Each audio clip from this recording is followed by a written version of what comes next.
It's Monday and it's snowing in April. Whoop, whoop. I learned a prayer once. It says, God, please help me to set aside everything I think I know about winter, snow, the weather, spring, Robins. and where I'm supposed to get my joy and fun. Oh, ouch. For an open mind and a new experience of the weather. Please help me see Please help your me love see and the glory. truth. Yeah. Welcome. I was reminded today. 2 things that never lie. 2 things that never lie. The weather. The weather lies all the time. Oh, the weatherman lies. The weatherman lies all the time. The weather does 2 not things lie. that never lie.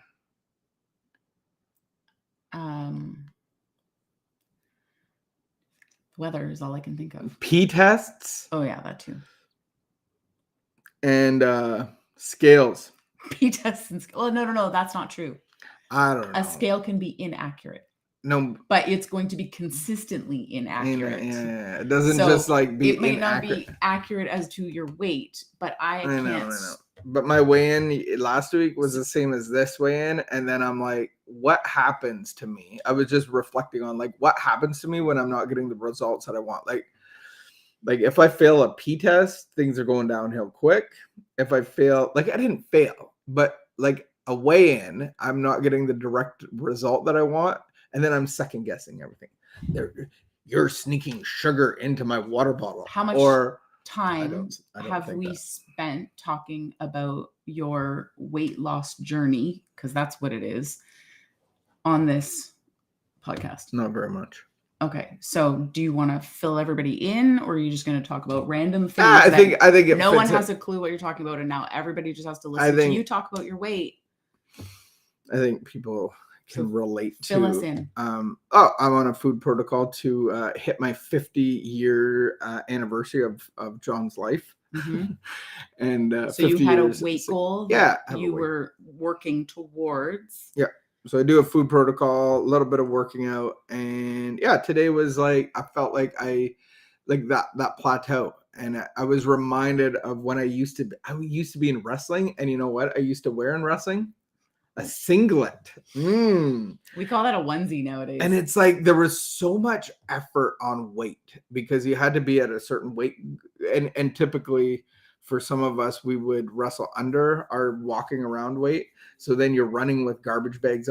Okay, I'm not going there at any level, but I just feel like, yeah. Can I ask a question? Yeah. What does the big book say? The big book of Alcoholics Anonymous. What does it say about drastic measures? Avail us nothing. No. Drastic measures. Half measures availed us nothing. I was on the right. Does the big book talk about drastic measures? I think so. Yes. What does it say? That we have to abandon our lives fully and completely abandon ourselves to God. Do you feel like you have completely and fully abandoned yourself to God's will for your physical health? Weight? No, I'm not just talking about weight. I don't care about weight. I feel like I'm trying to. Okay. Well, then there you go. You're on the right track. I'm on the right track. I don't want to second guess. Don't second guess. Because we're talking about... this wasn't about weight. I thought it was about you being healthy. Yeah, it is. But weight has something to do with my health. Is it healthy? I'm hitting 50 and I want to live the next part of my life with a new rhetoric of what food is, a new thoughts of food. Which I'm trying to do, and then I want to hit a weight goal and then learn to maintain that. And I think where I'm really lacking is my physical efforts. And so then I was like introduced. I came to you. I actually came to you. Out of all the people in this world, you came to me. And I thought maybe a little beach body might do me good. I said to myself, I think I just need somebody to yell at me. And I've watched you do the beach body, and I'm like, that person's yelling at you, and maybe that's what I need for the interim. A 21-day fix. 21-day fix. Burn and turn. Try it out. Stop throwing. It's your turn. It is. All right, we are at April the 3rd. April Fool's Day went and passed with no fooling, and here we are to not talk about the fooling. April 3rd, when I was drinking or overthinking or being adrenaline and excitaholic, I was absolutely selfish. Selfish. I thought of myself first, last, and always. The universe revolved around me at the center. When I woke up in the morning with a hangover, my only thought was how terrible I felt and what I could do to make myself feel better. Like, I need to drink so much water, maybe some orange juice with my water. I wonder when I can drink next. I wonder when I'll feel better enough to drink again. Maybe I should have a salad. And the only thing I could do was more liquor. Yeah. To quit was impossible. I couldn't see beyond myself and my own need for another drink. Can I now look out beyond my own selfishness? Yeah, that's the goal, eh? Remember that the first quality of greatness is service. In a way, God is the greatest servant of all because he is always waiting for us to call on him to go to help us in all good endeavors. His strength is always available to us, but we must ask of him through our own free will. It is a free gift, but we must sincerely seek for it. A life of service is the finest life we can live. We are here on earth to serve others. That is the beginning and the end of our real worth. Wow. Yeah. The active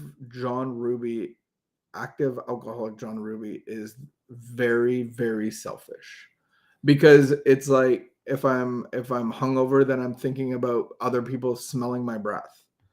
I'm honestly like self-conscious. I'm thinking it's coming out of my pores, which it is. I'm always trying to hide something, and then I'm waiting for the next time, or I have a headache, and there's always thoughts on myself. And so what I'm hearing here is service to God gets me out of myself. And so the repercussion or the result, that's a better word. The result of service work, the result of coming to God and serving his will, then I think of myself way less. But I feel like sometimes I serve God and then I think of myself of like no one else is helping me. Oh, if I didn't have to do all this, I could do this better. Or that's the start of that's self-pity. Yeah. That's the start of self-pity. And where does that take us? I fall into that. Ooh, more self-pity. Or it should propel me to God of going like, okay, because we have stop measures, things in place to not go down the dark hole. Right. We can start going off course. And then throughout the day, we're pausing. We're seeing where selfishness, self-pity, insecurities are popping up, fears popping up, all of those things. If we're pausing, yes, we're seeing those things. Yeah. And so even as I think now, even talking about my food and my weight, that can be very selfish because it's like that's happening to me. I try not to dwell on it very much, and I don't really talk about it to very many people. Oh, stop it. That's not like, hi, do you want to be friends? I'm in a food protocol. We can talk about this more later. I have opinions if you're interested. Okay. I have never tried to convert somebody. I am doing my own thing. I'm not pressuring. Would you like me to draw it to your attention if that is happening? No. I think sometimes we do talk about food, and I think sometimes we talk about how it's connected in our recovery and Sure. Throw a wet blanket over. No, I'm not trying to throw a wet blanket, but I'm just saying, like, I can think of several circumstances where it was an extended conversation about what you're doing with your food. And we have a lot of people in our community that are dealing with overeating, disordered eating. And I've been kind of wrestling out, like, how does that fit in? Because for them, it's very different. What you're doing is very different than what they're doing. And so, yeah, I just have observed that it is a common conversation. Yeah, at some level, I think it's good to talk about what we are doing in our health, in our spiritual health, in our prayer and meditation life. And I think that there's helpful pieces to it to share with others. So you're saying I talk way too much about my health in certain not that you talk too much about your health. This food conversation happens too often. Maybe it's just about the closer to you. particular Maybe protocol that you're on. Well, no, I don't really talk about it because people are adverse to it and have dumb comments to say. So I try not to really talk. They don't have dumb comments. People are very opinionated, so I try not to. okay. When the conversation, I just happen to always be there when it's happening. Maybe. I guess That's it. But there's specific situation. Like there is one particular situation that I'll mention that, like, it's been like 3 weeks in a row that's how a certain class started, and I just think it's highlight, low light. Yeah. It's just, I know that it consumes you. It doesn't consume a lot of your. I don't think it does consume me. I have a food. I think I do better with food. I do better with food now, and I think about it less. Yeah. Because I plan all of my food, and I have my little containers, and I do food prep. I think I actually think about food less. But maybe I was talking about going out to eat too much. It's an overall. I would say it's an overall thing that whatever you're interested in, you like to talk to people about, which actually is a really great thing. Because when you became interested in spiritual fitness, when you became interested in getting sober, like, man, you're talking to everybody about it. And other people are like, oh, and the people that are very interested engage in the conversation. I guess the key is balance of what we talk about. I think it's great that when you get excited, you're excited. I love that. At least I guess being excited could be selfish as well. I'm just talking. I'm just saying in certain circumstances, just because of the disordered eating piece in the recovery community, like that we don't just engage with alcoholics and drug addicts. We engage with like lots of different recovery. And so I've been trying to like navigate that of like, how does that, influence. How bright we are now. How do we get so bright? Anyway, that was an aside. Sorry, that was a very aside. I don't think it's unhealthy.